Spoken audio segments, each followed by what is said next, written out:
ಸ್ನೇಹಿತರೆ, ಸ್ಪರ್ಧಾತ್ಮಕ ಪರೀಕ್ಷೆಗಳಿಗೆ ಅತಿ ಮುಖ್ಯವಾದಂತಹ ಮಾಹಿತಿಗಳು, ಪಕ್ಷಿಧಾಮಗಳು, ವನ್ಯಜೀವಿ ಅಭಯಾರಣ್ಯಗಳು, ರಾಷ್ಟ್ರೀಯ ಉದ್ಯಾನವನಗಳು, ಹುಲಿ ಮೀಸಲು ಪ್ರದೇಶಗಳು. ಇತ್ತೀಚೆಗೆ ಸ್ಪರ್ಧಾತ್ಮಕ ಪರೀಕ್ಷೆಗಳಲ್ಲಿ ಈ ಮಾಹಿತಿಗಳ ಮೇಲೆ ಪ್ರಶ್ನೆಗಳನ್ನು ಹೆಚ್ಚಾಗಿ ಕೇಳಲಾಗುತ್ತಿದ್ದು, ನಾವು ಇವಾಗ ಸುದ್ದಿಯಲ್ಲಿರುವಂತಹ ಪಕ್ಷಿಧಾಮಗಳು, ವನ್ಯಜೀವಿ ಅಭಯಾರಣ್ಯಗಳು, ಉದ್ಯಾನವನಗಳು ಇವುಗಳ ಬಗ್ಗೆ ತಿಳಿಯೋಣ. ಸಾವಿರಾರು ಪ್ರಾಣಿಗಳಿಗೆ ಆಶ್ರಯ ನೀಡುವ ಈ ಅಭಯಾರಣ್ಯಗಳಲ್ಲಿ ಯಾವುದು ಆನೆಗಳ ಸ್ವರ್ಗ, ಯಾವುದು ಹುಲಿಗಳ ನೆಲೆ, ಯಾವುದು 7 ವಿಧದ ಅರಣ್ಯಗಳನ್ನು ಹೊಂದಿರುವ ಅಪರೂಪದ ಕಾಡು. ಬನ್ನಿ, ಈ ಅದ್ಭುತ ಪ್ರಕೃತಿ ಲೋಕದ ರೋಚಕ ಪ್ರವಾಸವನ್ನು ಆರಂಭಿಸೋಣ. ಈಗಾಗಲೇ ಈ ಮಾಹಿತಿಗೆ ಸಂಬಂಧಪಟ್ಟಂತಹ ಭಾಗ 1 ವಿಡಿಯೋ ಅಪ್ಲೋಡ್ ಆಗಿದೆ. ಇನ್ನು ಯಾರು ಅದನ್ನು ವೀಕ್ಷಿಸಿ ಮಾಹಿತಿಯನ್ನು ಪಡೆದುಕೊಳ್ಳಿ. ಮೊದಲನೇ ಮಾಹಿತಿ, ಭದ್ರಾ ಹುಲಿ ಅಭಯಾರಣ್ಯ. ಇದು ನಮ್ಮ ಕರ್ನಾಟಕದ ಹೆಮ್ಮೆ. ಕರ್ನಾಟಕದ ಚಿಕ್ಕಮಗಳೂರು ಮತ್ತು ಶಿವಮೊಗ್ಗ ಜಿಲ್ಲೆಗಳಲ್ಲಿ ಹರಡಿರುವ ಭದ್ರಾ ಹುಲಿ ಅಭಯಾರಣ್ಯವು ಪಶ್ಚಿಮ ಘಟ್ಟದ ಅಮೂಲ್ಯ ರತ್ನವಾಗಿದೆ. 1998ರಲ್ಲಿ ಇದು ಭಾರತದ 25ನೇ ಪ್ರಾಜೆಕ್ಟ್ ಟೈಗರ್ ರಿಸರ್ವ್ ಎಂಬ ಗೌರವವನ್ನು ಪಡೆದುಕೊಂಡಿತು. ಭದ್ರಾ ನದಿ ಮತ್ತು ಅದರ ಉಪನದಿಗಳು ಈ ಕಾಡಿನ ಜೀವನಾಡಿಯಾಗಿವೆ. ಬೆಟ್ಟಗಳು, ಕಣಿವೆಗಳು ಮತ್ತು ತಟ್ಟೆಯಾಕಾರದ ಭೂಪ್ರದೇಶ ಈ ಪ್ರದೇಶಕ್ಕೆ ವಿಶಿಷ್ಟ ಸೌಂದರ್ಯವನ್ನ ನೀಡುತ್ತದೆ. ಇಲ್ಲಿ ವನ ಹಾಗೂ ತೇವಾಂಶಯುಕ್ತ ಪತನಶೀಲ ಕಾಡುಗಳು, ಶೋಲಾ ಕಾಡುಗಳು ಮತ್ತು ಅರೆನಿತ್ಯ ಹರಿದ್ವರ್ಣ ಅರಣ್ಯಗಳು ಕಂಡುಬರುತ್ತವೆ. ತೇಗ, ಹೊನ್ನೆ, ಮದ್ದಿ, ಗುಲಾಬಿ ಮರ ಹಾಗೂ ಹಲವಾರು ಔಷಧೀಯ ಸಸ್ಯಗಳು ಈ ಕಾಡಿನ ಸಸ್ಯ ಸಂಪತ್ತನ್ನ ಶ್ರೀಮಂತಗೊಳಿಸಿವೆ. ಹುಲಿ, ಚಿರತೆ, ದೋಲ್, ಗೌರ್, ಸಾಂಬಾರ್, ಬಾರ್ಕಿಂಗ್ ಡೀರ್ ಸೇರಿದಂತೆ ಅನೇಕ ಪ್ರಾಣಿಗಳು ಇಲ್ಲಿ ಸಂಚರಿಸುತ್ತವೆ. ಸುಮಾರು 250ಕ್ಕೂ ಹೆಚ್ಚು ಪಕ್ಷಿ ಜಾತಿಗಳು ಈ ಅಭಯಾರಣ್ಯವನ್ನು ಪಕ್ಷಿ ಪ್ರಿಯರ ಸ್ವರ್ಗವನ್ನಾಗಿಸಿದೆ. ಭದ್ರಾ ಹುಲಿ ಅಭಯಾರಣ್ಯ ಇದು ನಮ್ಮ ಕರ್ನಾಟಕ ರಾಜ್ಯದಲ್ಲಿದೆ. ನೆಕ್ಸ್ಟ್, ವಯನಾಡ್ ವನ್ಯಜೀವಿ ಅಭಯಾರಣ್ಯ. ಇದು ಆನೆಗಳ ಮಹಾರಾಜ್ಯವಾಗಿದೆ. ಕೇರಳದ ವಯನಾಡ್ ಜಿಲ್ಲೆಯಲ್ಲಿರುವ ಈ ಅಭಯಾರಣ್ಯವನ್ನು ಮುತ್ತಂಗ ವನ್ಯಜೀವಿ ಅಭಯಾರಣ್ಯ ಎಂದು ಕೂಡ ಕರೆಯಲಾಗುತ್ತದೆ. 1973ರಲ್ಲಿ ಸ್ಥಾಪನೆಯಾದ ಈ ಸಂರಕ್ಷಿತ ಪ್ರದೇಶವು ನೀಲಗಿರಿ ಜೀವಗೋಳ ಮೀಸಲು ಪ್ರದೇಶದ ಪ್ರಮುಖ ಭಾಗವಾಗಿದೆ. ಇದು ಕರ್ನಾಟಕ, ನಾಗರಹೊಳೆ ಮತ್ತು ಬಂಡೀಪುರ ಹಾಗೂ ತಮಿಳುನಾಡಿನ ಮದುಮಲೈ ಸಂರಕ್ಷಿತ ಪ್ರದೇಶಗಳೊಂದಿಗೆ ಸಂಪರ್ಕವನ್ನ ಹೊಂದಿದೆ. ಕಬಿನಿ, ಚೇರಪುಳ ಮತ್ತು ಬಾವಲಿ ನದಿಗಳು ಈ ಕಾಡಿಗೆ ಜೀವವನ್ನ ತುಂಬುತ್ತವೆ. ಇಲ್ಲಿ ಪನಿಯ, ಕಟ್ಟುನಾಯ್ಕನ್, ಕುರುಮ, ಉರಾಳಿ, ಕುರಿಚಿಯ ಸೇರಿದಂತೆ ಅನೇಕ ಆದಿವಾಸಿ ಸಮುದಾಯಗಳು ವಾಸಿಸುತ್ತವೆ. ಏಷ್ಯಾದ ಆನೆಗಳು ಮತ್ತು ಹುಲಿಗಳ ಅತಿದೊಡ್ಡ ಜನಸಂಖ್ಯೆ ಹೊಂದಿರುವ ಪ್ರದೇಶಗಳಲ್ಲಿ ಇದು ಒಂದಾಗಿದೆ. ಚಿರತೆ, ಗೌರ್, ಕರಡಿ, ಕಾಡುಹಂದಿ, ಸಾಂಬಾರ, ಜಿಂಕೆ ಮತ್ತು ಸುಮಾರು 214ಕ್ಕೂ ಹೆಚ್ಚು ಪಕ್ಷಿ ಪ್ರಭೇದಗಳು ಇಲ್ಲಿನ ಜೀವ ವೈವಿಧ್ಯವನ್ನು ಮತ್ತಷ್ಟು ಶ್ರೀಮಂತಗೊಳಿಸುತ್ತವೆ. ವಯನಾಡ್ ವನ್ಯಜೀವಿ ಅಭಯಾರಣ್ಯ ಇದನ್ನ ಮುತ್ತಂಗ ವನ್ಯಜೀವಿ ಅಭಯಾರಣ್ಯ ಎಂದು ಕೂಡ ಕರೆಯಲಾಗುತ್ತದೆ. ಇದು ಕೇರಳದಲ್ಲಿದೆ. ನೆಕ್ಸ್ಟ್, ಕರಿಂಪುಳ ವನ್ಯಜೀವಿ ಅಭಯಾರಣ್ಯ. 7 ಅರಣ್ಯಗಳ ಅದ್ಭುತ ಲೋಕ ಇದಾಗಿದೆ. ಕೇರಳದ ಮಲಪ್ಪುರಂ ಜಿಲ್ಲೆಯಲ್ಲಿರುವ ಕರಿಂಪುಳ ವನ್ಯಜೀವಿ ಅಭಯಾರಣ್ಯ ನೀಲಗಿರಿ ಪಶ್ಚಿಮ ಇಳಿಜಾರಿನಲ್ಲಿ ನೆಲೆಗೊಂಡಿದೆ. ಇದು ನೀಲಗಿರಿ ಜೀವಗೋಳ ಮೀಸಲು ಪ್ರದೇಶ ಹಾಗೂ ನೀಲಂಬೂರ್ ಆನೆ ಮೀಸಲು ಪ್ರದೇಶದ ಭಾಗವಾಗಿದೆ.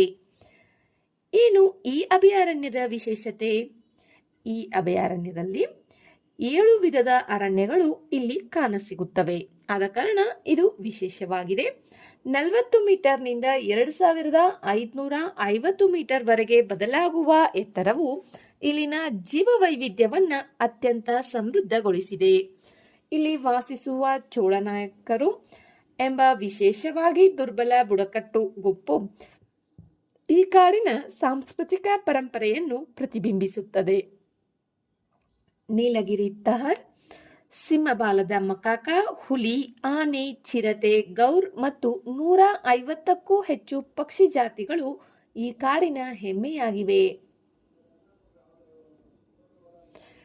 ಇದರ ನಿರ್ಮಲ ಕಾಡುಗಳು ಮಲಬಾರ್ ಮಹಶೀರ್ನಂತಹ ಅಳವಿನಂಚಿನಲ್ಲಿರುವ ಮೀನು ಪ್ರಭೇದಗಳಿಗೂ ಆಶ್ರಯವನ್ನ ನೀಡುತ್ತವೆ. ನೆಕ್ಸ್ಟ್, ಪೆರಿಯಾರ್ ಹುಲಿ ಅಭಯಾರಣ್ಯ. ಸರೋವರದ ಮಧ್ಯೆ ಕಾಡಿನ ಸ್ವರ್ಗ ಇದಾಗಿದೆ. ಕೇರಳದ ಇಡುಕ್ಕಿ ಜಿಲ್ಲೆಯಲ್ಲಿರುವ ಪೆರಿಯಾರ್ ಹುಲಿ ಅಭಯಾರಣ್ಯಕ್ಕೆ ಪೆರಿಯಾರ್ ನದಿಯ ಹೆಸರಿಡಲಾಗಿದೆ. ಏಲಕ್ಕಿ ಬೆಟ್ಟಗಳು ಮತ್ತು ಪಂದಳಂ ಬೆಟ್ಟಗಳ ನಡುವೆ ನೆಲೆಗೊಂಡಿರುವ ಈ ಪ್ರದೇಶವು ತನ್ನ ಸುಂದರ ಪೆರಿಯಾರ್ ಸರೋವರಕ್ಕಾಗಿ ವಿಶ್ವಪ್ರಸಿದ್ಧವಾಗಿದೆ. 1895ರಲ್ಲಿ ನಿರ್ಮಿಸಲಾದ ಆಣೆಕಟ್ಟಿನಿಂದ ಈ ಸರೋವರ ನಿರ್ಮಾಣವಾಯಿತು. ಮುಲ್ಲಪೆರಿಯಾರ್ ಆಣೆಕಟ್ಟು ಕೂಡ ಇದೇ ಪ್ರದೇಶದಲ್ಲಿದೆ. ಮಣ್ಣನ ಮತ್ತು ಪಲಿಯನ್ನರು ಸೇರಿದಂತೆ ಅನೇಕ ಬುಡಕಟ್ಟು ಜನಾಂಗದವರು ಈ ಕಾಡಿನೊಂದಿಗೆ ಅವಿನಾಭಾವ ಸಂಬಂಧವನ್ನ ಹೊಂದಿದ್ದಾರೆ. ಉಷ್ಣವಲಯದ ನಿತ್ಯ ಹರಿದ್ವರ್ಣ ಕಾಡುಗಳು, ಅರೆ ನಿತ್ಯ ಹರಿದ್ವರ್ಣ ಕಾಡುಗಳು, ತೇವಾಂಶಯುಕ್ತ ಪತನಶೀಲ ಕಾಡುಗಳು ಮತ್ತು ಹುಲ್ಲುಗಾವಲುಗಳು ಇಲ್ಲಿನ ಪ್ರಮುಖ ಅರಣ್ಯ ಪ್ರಕಾರಗಳಾಗಿವೆ. ಆನೆಗಳು, ಹುಲಿಗಳು, ಕಾಡು ಹಂದಿಗಳು, ಜಿಂಕೆಗಳು, ಅಪರೂಪದ ಸಿಂಹಬಾಲದ ಮಕಾಕ, ನೀಲಗಿರಿ ಲಂಗೂರ ಹಾಗೂ ನೀಲಗಿರಿ ತಹರ್ ಇಲ್ಲಿನ ಪ್ರಮುಖ ಜೀವಿಗಳಾಗಿವೆ. ಇದನ್ನು ತಪ್ಪಿಸಿಕೊಳ್ಳಲಾಗದ ನೀಲಗಿರಿ ತಹರ್ಗಳ ಆವಾಸ ಸ್ಥಾನವೆಂದು ಪರಿಗಣಿಸಲಾಗುತ್ತದೆ. ಅಂದರೆ ನೀಲಗಿರಿ ತಹರ್ಗಳಿಗೆ ಒಂದು ಅದ್ಭುತ ಆವಾಸ ಸ್ಥಾನ ಇದಾಗಿದೆ. ಅವುಗಳಿಗೆ ಬೇಕಾದಂತಹ ಎಲ್ಲ ಸೌಕರ್ಯಗಳು ಈ ಅಭಯಾರಣ್ಯದಲ್ಲಿ ಕಂಡುಬರುತ್ತವೆ. ನೆಕ್ಸ್ಟ್, ಪಾಕಲ್ ವನ್ಯಜೀವಿ ಅಭಯಾರಣ್ಯ. ತೆಲಂಗಾಣದ ಐತಿಹಾಸಿಕ ಅರಣ್ಯ ಇದಾಗಿದೆ. ತೆಲಂಗಾಣದ ವಾರಂಗಲ್ ಜಿಲ್ಲೆಯಲ್ಲಿ ನೆಲೆಗೊಂಡಿರುವ ಪಾಕಲ್ ವನ್ಯಜೀವಿ ಅಭಯಾರಣ್ಯವು ತನ್ನ ಐತಿಹಾಸಿಕ ಸರೋವರ ಮತ್ತು ಸಮೃದ್ಧ ಜೀವ ವೈವಿಧ್ಯದಿಂದ ಪ್ರಸಿದ್ಧವಾಗಿದೆ. ಈ ಅಭಯಾರಣ್ಯದ ಹೃದಯ ಭಾಗದಲ್ಲಿರುವ ಪಾಕಲ್ ಸರೋವರವನ್ನು ಕ್ರಿಸ್ತಶಕ 1213ರಲ್ಲಿ ಕಾಕತೀಯ ಸಾಮ್ರಾಜ್ಯದ ರಾಜ ಗಣಪತಿ ದೇವ ಅವರ ಆದೇಶದ ಮೇರೆಗೆ ನಿರ್ಮಿಸಲಾಯಿತು. ಮಿಶ್ರಪತನಶೀಲ ಕಾಡುಗಳು, ತೇಗ, ಬಿದಿರು, ಟರ್ಮಿನೇಲಿಯಾ, ಟೆರೋಕಾರ್ಪಸ್ ಮತ್ತು ಮಹುವಾ ಮರಗಳು ಈ ಅರಣ್ಯದ ಸೌಂದರ್ಯವನ್ನ ಹೆಚ್ಚಿಸಿವೆ. ಗಿಡಮೂಲಿಕೆಗಳು, ಪೊದೆಗಳು ಮತ್ತು ಆರೋಹಿ ಸಸ್ಯಗಳು ಇಲ್ಲಿನ ಪರಿಸರ ವ್ಯವಸ್ಥೆಯನ್ನ ಸಮೃದ್ಧಗೊಳಿಸುತ್ತವೆ. ವನ್ಯಜೀವಿಗಳಲ್ಲಿ ಚಿರತೆ, ಕಾಡುಹಂದಿ, ಕತ್ತೆ ಕಿರುಬ, ಸೋಮಾರಿ ಕರಡಿ, ಪರ್ವತ ಗಸಲ್ ಹಾಗೂ ಕೃಷ್ಣ ಮೃಗಗಳು ಪ್ರಮುಖ ಆಕರ್ಷಣೆಯಾಗಿವೆ. ನೆಕ್ಸ್ಟ್, ಪಾಪಿಕೊಂಡ ರಾಷ್ಟ್ರೀಯ ಉದ್ಯಾನವನ. ಇದು ಗೋದಾವರಿಯ ಮಡಿಲಿನಲ್ಲಿರುವ ಕಾಡಾಗಿದೆ. ಆಂಧ್ರಪ್ರದೇಶದ ಪೂರ್ವ ಮತ್ತು ಪಶ್ಚಿಮ ಗೋದಾವರಿ ಜಿಲ್ಲೆಗಳಲ್ಲಿ ಹರಡಿರುವ ಪಾಪಿಕೊಂಡ್ ರಾಷ್ಟ್ರೀಯ ಉದ್ಯಾನವನವು ಗೋದಾವರಿ ನದಿಯ ದಡದಲ್ಲಿದೆ. ಕಡಿದಾದ ಬೆಟ್ಟಗಳು, ಆಳವಾದ ಕಣಿವೆಗಳು ಮತ್ತು ಹಸಿರು ಕಾಡುಗಳಿಂದ ಕೂಡಿದ ಈ ಪ್ರದೇಶವು ಪ್ರಕೃತಿಯ ಅದ್ಭುತ ಕಲಾಕೃತಿಯಂತಿದೆ. ಉದ್ಯಾನವನದಲ್ಲಿ 62 ಪರ್ವತಗಳಿದ್ದು ದೇವರಕೊಂಡ ಅತ್ಯುನ್ನತ ಶಿಖರವಾಗಿದೆ.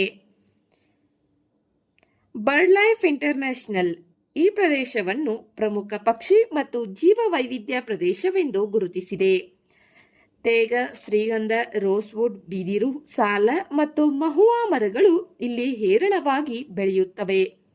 ಬಂಗಾಳ ಹುಲಿ, ಭಾರತೀಯ ಜಿಂಕೆ, ಸೋಮಾರಿ ಕರಡಿ ಮತ್ತು ದೋಲ್ ಇಲ್ಲಿ ಕಂಡುಬರುವ ಪ್ರಮುಖ ಪ್ರಾಣಿಗಳಾಗಿವೆ. ಈ ಪ್ರದೇಶದಲ್ಲಿ ಮಾತ್ರ ಕಂಡುಬರುವ ಕಾಂಚು ಮೇಕಾ ಎಂಬ ವಿಶಿಷ್ಟ ಕುಬ್ಜ ತಳಿಯ ಮೇಕೆ ಇಲ್ಲಿನ ಆಕರ್ಷಣೆಯಾಗಿದೆ. ಕಾಂಚು ಮೇಕಾ ಒಂದು ಮೇಕೆಯ ತಳಿಯಾಗಿದೆ.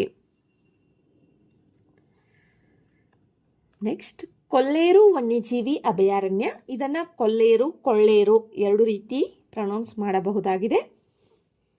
ಇದು ವಲಸೆ ಹಕ್ಕಿಗಳ ಸ್ವರ್ಗವಾಗಿದೆ. ಆಂಧ್ರಪ್ರದೇಶದ ಕೃಷ್ಣ ಮತ್ತು ಪಶ್ಚಿಮ ಗೋದಾವರಿ ಜಿಲ್ಲೆಗಳಲ್ಲಿರುವ ಕೊಲ್ಲೇರು ವನ್ಯಜೀವಿ ಅಭಯಾರಣ್ಯವು ಭಾರತದ ಅತ್ಯಂತ ಪ್ರಮುಖ ಜೌಗು ಪ್ರದೇಶಗಳಲ್ಲಿ ಒಂದಾಗಿದೆ. 1999ರಲ್ಲಿ ಸ್ಥಾಪನೆಯಾದ ಈ ಅಭಯಾರಣ್ಯವು 308 ಚದರ್ ಕಿಲೋಮೀಟರ್ ವಿಸ್ತೀರ್ಣವನ್ನ ಹೊಂದಿದೆ. ಇದರ ಭಾಗವಾಗಿರುವ ಕೊಲ್ಲೇರು ಸರೋವರವು 2002ರಲ್ಲಿ ರಾಮ್ಸರ್ ತಾಣ ಎಂಬ ಅಂತಾರಾಷ್ಟ್ರೀಯ ಮಾನ್ಯತೆ ಪಡೆದಿದೆ. ಬುಡಮೇರು ಮತ್ತು ತಮ್ಮಿಲೇರು ನದಿಗಳು ಈ ಸರೋವರಕ್ಕೆ ಜೀವ ನೀಡುತ್ತವೆ.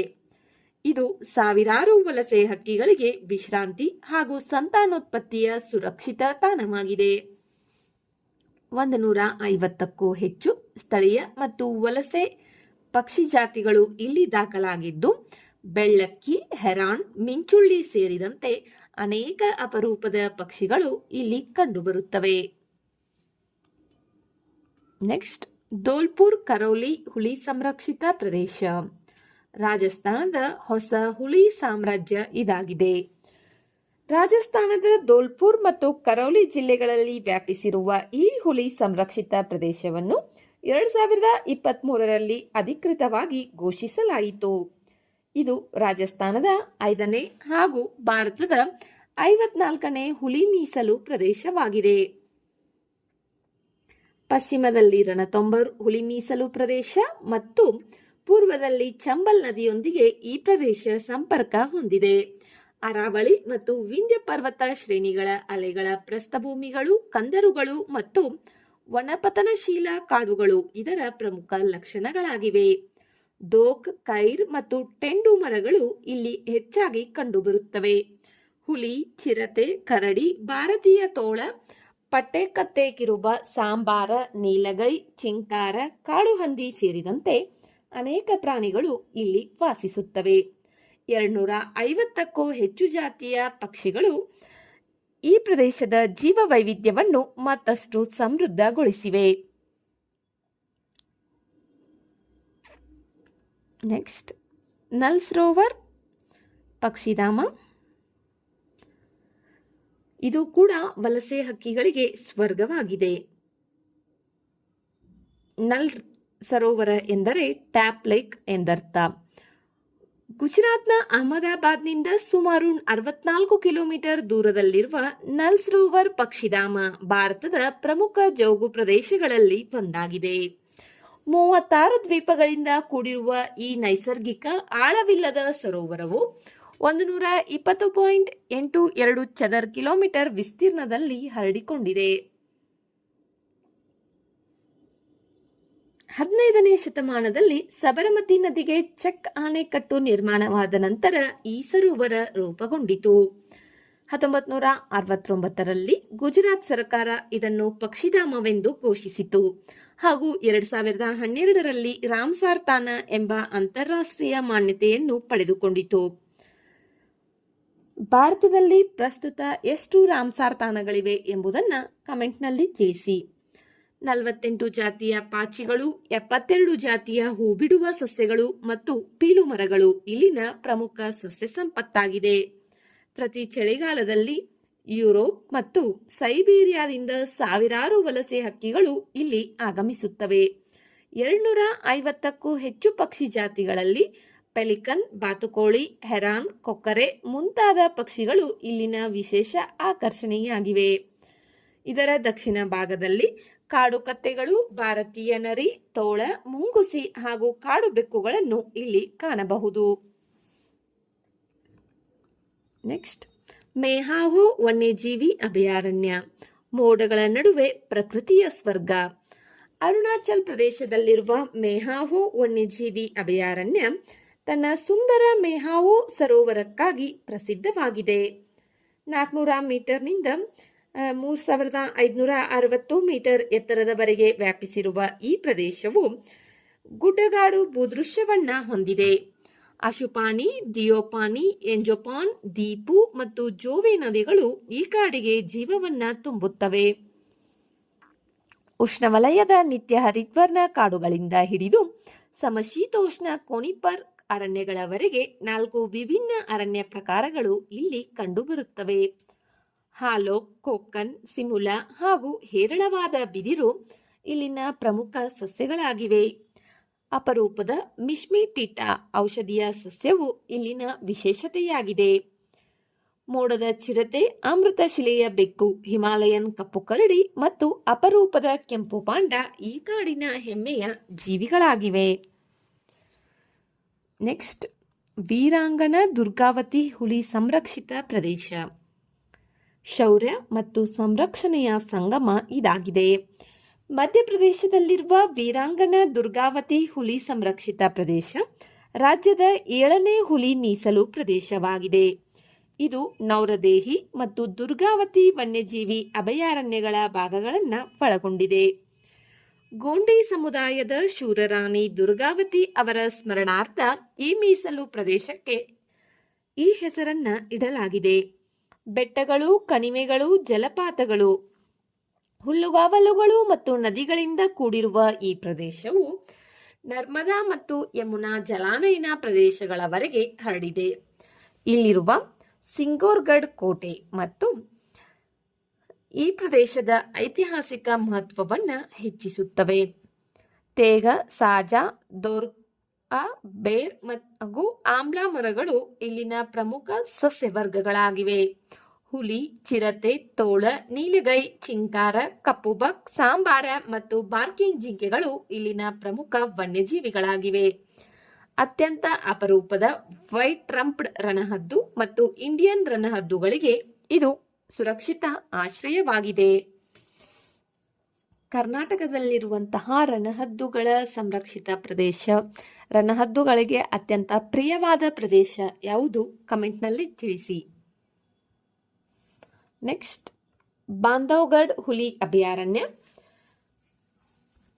ಮಧ್ಯಪ್ರದೇಶದ ಉಮಾರಿಯಾ ಜಿಲ್ಲೆಯಲ್ಲಿರುವ ಬಾಂಧವ್ಗಢ್ ಹುಲಿ ಅಭಯಾರಣ್ಯ ವಿಶ್ವದಲ್ಲೇ ಅತಿ ಹೆಚ್ಚು ಹುಲಿ ಸಾಂದ್ರತೆಯನ್ನ ಹೊಂದಿರುವ ಪ್ರದೇಶಗಳಲ್ಲಿ ಒಂದಾಗಿದೆ. ವಿಂಧ್ಯ ಪರ್ವತ ಶ್ರೇಣಿಯಲ್ಲಿ ನೆಲೆಗೊಂಡಿರುವ ಈ ಪ್ರದೇಶದ ಹೆಸರಿನ ಹಿಂದೆ ರಾಮಾಯಣದ ಕಥೆಯಿದೆ. ಲಂಕೆಯ ಮೇಲೆ ನಿಗಾ ಇಡಲು ಶ್ರೀರಾಮನು ತನ್ನ ಸಹೋದರ ಲಕ್ಷ್ಮಣನಿಗೆ ನೀಡಿದ ಕೋಟೆಯೇ ಬಾಂಧವ್ಗಢ್, ಅಂದರೆ ಸಹೋದರ ಕೋಟೆ ಎಂದು ನಂಬಲಾಗಿದೆ. ಈ ಅಭಯಾರಣ್ಯದಲ್ಲಿ ಸುಮಾರು 39 ಪ್ರಾಚೀನ ಗುಹೆಗಳು, ಪಾಲಿ ಶಾಸನಗಳು, ಪ್ರಾಣಿಗಳ ಕೆತ್ತನೆಗಳು ಹಾಗೂ ಕ್ರಿಸ್ತಪೂರ್ವ ಮೊದಲ ಶತಮಾನದ ಸ್ತೂಪಗಳು ಮತ್ತು ಪ್ರತಿಮೆಗಳು ಇಲ್ಲಿವೆ. ಕಣಿವೆಗಳಲ್ಲಿ ಸಾಲ್ ಕಾಡುಗಳು ಮತ್ತು ಕೆಳ ಇಳಿಜಾರುಗಳಲ್ಲಿ ಬಿದಿರು ವ್ಯಾಪಕವಾಗಿ ಕಂಡುಬರುತ್ತವೆ. ಸಾಜ್, ದೋರಾ, ತೆಂಡು, ಅರ್ಜುನ, ಆಮ್ಲ ಹಾಗೂ ಪಲಾಸ್ ಇಲ್ಲಿನ ಪ್ರಮುಖ ಸಸ್ಯಗಳಾಗಿವೆ. ಹುಲಿ ಮಾತ್ರವಲ್ಲದೆ ಚಿರತೆ, ಗೌರ್, ಸಾಂಬಾರ್, ಚಿತ್ತಲ್, ನೀಲಗೈ, ಕರಡಿ, ತೋಳ, ನರಿ ಮತ್ತು ಲಂಗೂರಗಳು ಇಲ್ಲಿ ವಾಸಿಸುತ್ತವೆ. 250ಕ್ಕೂ ಹೆಚ್ಚು ಪಕ್ಷಿ ಜಾತಿಗಳಲ್ಲಿ crested serpent eagle, Malabar pied, hornbill, ಬಿಳಿ ರಂಪ್ಡ್ ರಣಹದ್ದು ಹಾಗೂ ಇಂಡಿಯನ್ ರೋಲರ್ ಪ್ರಮುಖವಾಗಿವೆ.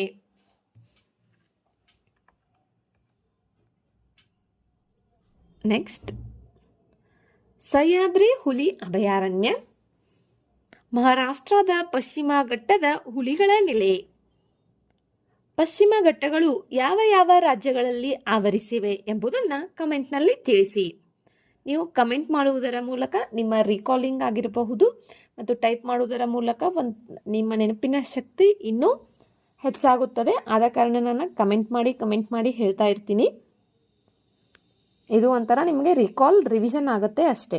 ಮಹಾರಾಷ್ಟ್ರದ ಪಶ್ಚಿಮ ಘಟ್ಟಗಳ ಸಹ್ಯಾದ್ರಿ ಶ್ರೇಣಿಯಲ್ಲಿ ನೆಲೆಗೊಂಡಿರುವ ಸಹ್ಯಾದ್ರಿ ಹುಲಿ ಅಭಯಾರಣ್ಯ ಪಶ್ಚಿಮ ಘಟ್ಟಗಳ ಉತ್ತರ ತುದಿಯ ಪ್ರಮುಖ ಹುಲಿ ಆವಾಸ ಸ್ಥಾನವಾಗಿದೆ. ಇದು ಪಶ್ಚಿಮ ಮಹಾರಾಷ್ಟ್ರದ ಮೊದಲ ಹಾಗೂ ರಾಜ್ಯದ 4ನೇ ಹುಲಿ ಮೀಸಲು ಪ್ರದೇಶವಾಗಿದೆ. ಈ ಮೀಸಲು ಪ್ರದೇಶವು ಕೊಯ್ನಾ ವನ್ಯಜೀವಿ ಅಭಯಾರಣ್ಯ ಮತ್ತು ಚಂದೋಲಿ ರಾಷ್ಟ್ರೀಯ ಉದ್ಯಾನವನವನ್ನು ಒಳಗೊಂಡಿದೆ. ಕೊಯ್ನಾ ನದಿಯ ಶಿವಸಾಗರ್ ಜಲಾಶಯ ಮತ್ತು ವಾರ್ಣಾ ನದಿಯ ವಸಂತಸಾಗರ ಜಲಾಶಯಗಳು ಈ ಪ್ರದೇಶದ ಜೀವನಾಡಿಗಳಾಗಿವೆ. ದಟ್ಟ ನಿತ್ಯ ಹರಿದ್ವರ್ಣ, ಅರೆ ನಿತ್ಯ ಹರಿದ್ವರ್ಣ ಹಾಗೂ ತೇವಾಂಶವುಳ್ಳ ಪತನಶೀಲ ಕಾಡುಗಳು ಇಲ್ಲಿನ ಪ್ರಮುಖ ವೈಶಿಷ್ಟ್ಯಗಳಾಗಿವೆ. ತೇಗ, ಬಿದಿರು, ಭಾರತೀಯ ಲಾರೆಲ್, ನೇರಳೆ, ಶತಾವರಿ ಮತ್ತು ಬೆಲ್ಲಂತಹ ಔಷಧೀಯ ಸಸ್ಯಗಳು ಇಲ್ಲಿ ಸಮೃದ್ಧವಾಗಿ ಬೆಳೆಯುತ್ತವೆ. ಹುಲಿ, ಚಿರತೆ, ಕಾಡುನಾಯಿ, ಗೌರ್, ಸಾಂಬಾರ್, 4 ಕೊಂಬಿನ ಹುಲ್ಲೆ ಮತ್ತು ದೈತ್ಯ ಅಳಿಲುಗಳು ಇಲ್ಲಿನ ಪ್ರಮುಖ ವನ್ಯಜೀವಿಗಳಾಗಿವೆ. ಹಾರ್ನ್ಬಿಲ್ ಸೇರಿದಂತೆ ಅನೇಕ ಸ್ಥಳೀಯ ಪಕ್ಷಿಗಳು ಈ ಕಾಡಿನ ಸೊಬಗನ್ನು ಮತ್ತಷ್ಟು ಹೆಚ್ಚಿಸುತ್ತವೆ.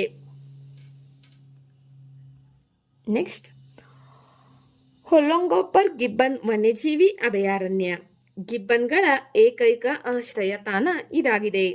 ಅಸ್ಸಾಂನ ಜೋರ್ಹತ್ ಜಿಲ್ಲೆಯಲ್ಲಿರುವ ಹೊಲ್ಲಂಗೊಪ್ಪರ್ ಗಿಬ್ಬನ್ ವನ್ಯಜೀವಿ ಅಭಯಾರಣ್ಯ ಭಾರತದ ಅತ್ಯಂತ ವಿಶೇಷವಾದ ಅಭಯಾರಣ್ಯಗಳಲ್ಲಿ ಒಂದಾಗಿದೆ. ಗಿಬ್ಬನ್ ಹೆಸರನ್ನು ಹೊಂದಿರುವ ಭಾರತದ ಏಕೈಕ ಅಭಯಾರಣ್ಯ ಎಂಬ ಹೆಗ್ಗಳಿಕೆ ಇದಾಗಿದೆ. ಬೋಗ್ಡೋಯಿ ನದಿಯು ಈ ಕಾಡಿನ ಗಡಿಯಲ್ಲಿ ಹರಿದು ವಿಶಿಷ್ಟ ಜಲಮಯ ಪರಿಸರವನ್ನ ನಿರ್ಮಿಸಿದೆ.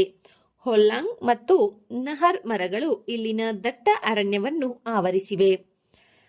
ಈ ಅಭಯಾರಣ್ಯದ ಹೆಮ್ಮೆಯೆಂದರೆ ಭಾರತದ ಏಕೈಕ ವಾನರ ಜಾತಿಯಾದ ಹುಲಾಕ್ ಗಿಬ್ಬನ್.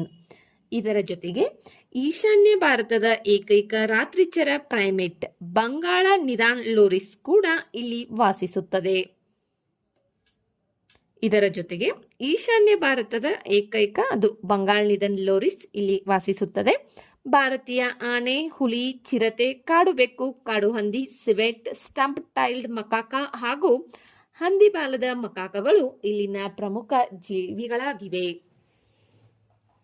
ಗಿಬ್ಬನ್ಗಳಿಗಾಗಿ ಇರುವಂತಹ ಮತ್ತು ಗಿಬ್ಬನ್ ಹೆಸರನ್ನ ಹೊಂದಿರುವ ಭಾರತದ ಏಕೈಕ ಅಭಯಾರಣ್ಯ ಹೊಲ್ಲಂಗೊಪ್ಪರ್ ಗಿಬ್ಬನ್ ವನ್ಯಜೀವಿ ಅಭಯಾರಣ್ಯ. ಇದು ಅಸ್ಸಾಂ ರಾಜ್ಯದಲ್ಲಿದೆ.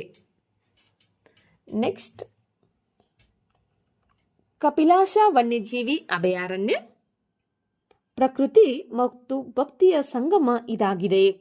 ಒಡಿಶಾದ ಡೆಂಕನಲ್ ಜಿಲ್ಲೆಯಲ್ಲಿರುವ ಕಪಿಲಾಶ ವನ್ಯಜೀವಿ ಅಭಯಾರಣ್ಯ ಬೆಟ್ಟಗಳು, ಕಾಡುಗಳು ಮತ್ತು ಗುಹೆಗಳ ಸುಂದರ ಸಂಯೋಜನೆಯಾಗಿದೆ. ಸುಮಾರು 125.5 ಚದರ ಕಿಲೋಮೀಟರ್ ವಿಸ್ತೀರ್ಣ ಹೊಂದಿರುವ ಈ ಪ್ರದೇಶದ ಛೋಟಾನಾಗ್ಪುರ್ ಪ್ರಸ್ಥಭೂಮಿಯ ಭಾಗವಾಗಿದೆ. ಬೆಟ್ಟದ ತುದಿಯಲ್ಲಿರುವ ಐತಿಹಾಸಿಕ ಕಪಿಲಸ ದೇವಾಲಯ ಈ ಅಭಯಾರಣ್ಯದ ವಿಶೇಷ ಆಕರ್ಷಣೆಯಾಗಿದೆ. ಸಾಲ, ತೇಗ, ಕದಂಬ ಮತ್ತು ಆಮ್ಲ ಮರಗಳು ಇಲ್ಲಿನ ಪ್ರಮುಖ ಸಸ್ಯವರ್ಗಗಳಾಗಿವೆ. ಆನೆಗಳು, ಕರಡಿಗಳು, ಕಾಡುಬೆಕ್ಕುಗಳು, ಚುಕ್ಕೆ ಜಿಂಕೆಗಳು, ನರಿಗಳು ಮತ್ತು ನವಿಲುಗಳು ಇಲ್ಲಿ ಸಾಮಾನ್ಯವಾಗಿ ಕಂಡುಬರುತ್ತವೆ. ಇದರ ಜೊತೆಗೆ ಪ್ಯಾಂಗೋಲಿನ್ ಹಾಗೂ ಮುಳ್ಳುಹಂದಿಯಂತಹ ಅಪರೂಪದ ಜೀವಿಗಳಿಗೆ ಇದು ಸುರಕ್ಷಿತ ಆಶ್ರಯವಾಗಿದೆ. ನೆಕ್ಸ್ಟ್, ರಾಜಾಜಿ ಹುಲಿ ಅಭಯಾರಣ್ಯ. ಇದು ಗಂಗಾ ನದಿಯಿಂದ ವಿಭಜಿಸಲ್ಪಟ್ಟ ಕಾಡಾಗಿದೆ. ಉತ್ತರಾಖಂಡದಲ್ಲಿರುವ ರಾಜಾಜಿ ರಾಷ್ಟ್ರೀಯ ಉದ್ಯಾನವನ 3 ವನ್ಯಜೀವಿ ಅಭಯಾರಣ್ಯಗಳಾದ ರಾಜಾಜಿ, ಮೋತಿಚೂರ್ ಮತ್ತು ಚಿಲ್ಲಾವನ್ನ ವಿಲೀನಗೊಳಿಸಿ ಇದನ್ನ ನಿರ್ಮಿಸಲಾಗಿದೆ. ಇದಕ್ಕೆ ಭಾರತದ ಪ್ರಮುಖ ಸ್ವಾತಂತ್ರ್ಯ ಹೋರಾಟಗಾರರಾದ ಸಿರಾಜ್ ಗೋಪಾಲಾಚಾರಿ ಅವರ ಹೆಸರನ್ನ ಇಡಲಾಗಿದೆ. ಶಿವಾಲಿಕ ಪರ್ವತ ಶ್ರೇಣಿಗಳು ಇಂಡೋ-ಗಂಗಾ ಬಯಲು ಪ್ರದೇಶಗಳ ನಡುವೆ ನೆಲೆಗೊಂಡಿರುವ ಈ ಪ್ರದೇಶವನ್ನು ಗಂಗಾ ನದಿ 2 ಭಾಗಗಳಾಗಿ ವಿಭಜಿಸುತ್ತದೆ. ಸಾಲ್ ಕಾಡುಗಳು, ಮಿಶ್ರ ಪತನಶೀಲ ಅರಣ್ಯಗಳು, ಕೈರ್ ಸಿಸು ಕಾಡುಗಳು ಇಲ್ಲಿನ ಪ್ರಮುಖ ಅರಣ್ಯ ಪ್ರಕಾರಗಳು. ಏಷ್ಯನ್ ಆನೆ, ಹುಲಿ, ಚಿರತೆ, ಹಿಮಾಲಯನ್ ಕಪ್ಪು ಕರಡಿ, ಸೋಮಾರಿ ಕರಡಿ, ಸಿವೆಟ್, ಮಾರ್ಟೆನ್ ನರಿ ಹಾಗೂ ಹೈನಾ ಇಲ್ಲಿನ ಪ್ರಮುಖ ವನ್ಯಜೀವಿಗಳಾಗಿವೆ. ನೆಕ್ಸ್ಟ್, ನಂದೌರಾ ವನ್ಯಜೀವಿ ಅಭಯಾರಣ್ಯ. ಟೇರೈ ಆರ್ಕ್ನ ಜೀವನಾಡಿ ಇದಾಗಿದೆ. ಉತ್ತರಾಖಂಡದಲ್ಲಿರುವ ನಂದೌರಾ ವನ್ಯಜೀವಿ ಅಭಯಾರಣ್ಯ ಪ್ರಸಿದ್ಧ ಟೇರೈ ಆರ್ಕ್ ಲ್ಯಾಂಡ್ಸ್ಕೇಪ್ ಹಾಗೂ ಶಿವಾಲಿಕ್ ಆನೆ ಮೀಸಲು ಪ್ರದೇಶದ ಪ್ರಮುಖ ಭಾಗವಾಗಿದೆ.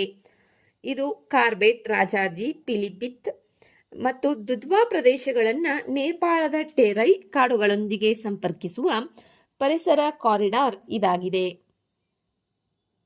ಗೋಲಾ, ಶಾರದಾ ಮತ್ತು ನಂದೌರಾ ನದಿಗಳು ಈ ಪ್ರದೇಶಕ್ಕೆ ಜೀವ ತುಂಬುತ್ತವೆ. ಉಷ್ಣವಲಯದ ತೇವಾಂಶವುಳ್ಳ ಪತನಶೀಲ ಕಾಡುಗಳು, ನದಿ ತೀರದ ಕಾಡುಗಳು ಹಾಗೂ ಮಿಶ್ರ ಅರಣ್ಯಗಳು ಇಲ್ಲಿನ ಪ್ರಮುಖ ಸಸ್ಯವರ್ಗಗಳಾಗಿವೆ. ಸೀಸಂ, ಬಿದಿರು, ತೇಗ ಮತ್ತು ಚಿರಪೈನ್ ಸೇರಿದಂತೆ 100ಕ್ಕೂ ಹೆಚ್ಚು ಮರಗಳ ಜಾತಿಗಳು ಇಲ್ಲಿ ಬೆಳೆಯುತ್ತವೆ. ಏಷ್ಯನ್ ಆನೆ, ಹುಲಿ, ಚಿರತೆ, ಏಷ್ಯನ್ ಕಪ್ಪು ಕರಡಿ ಮತ್ತು ಸೋಮಾರಿ ಕರಡಿ ಈ ಅಭಯಾರಣ್ಯದ ಪ್ರಮುಖ ವನ್ಯಜೀವಿಗಳಾಗಿವೆ.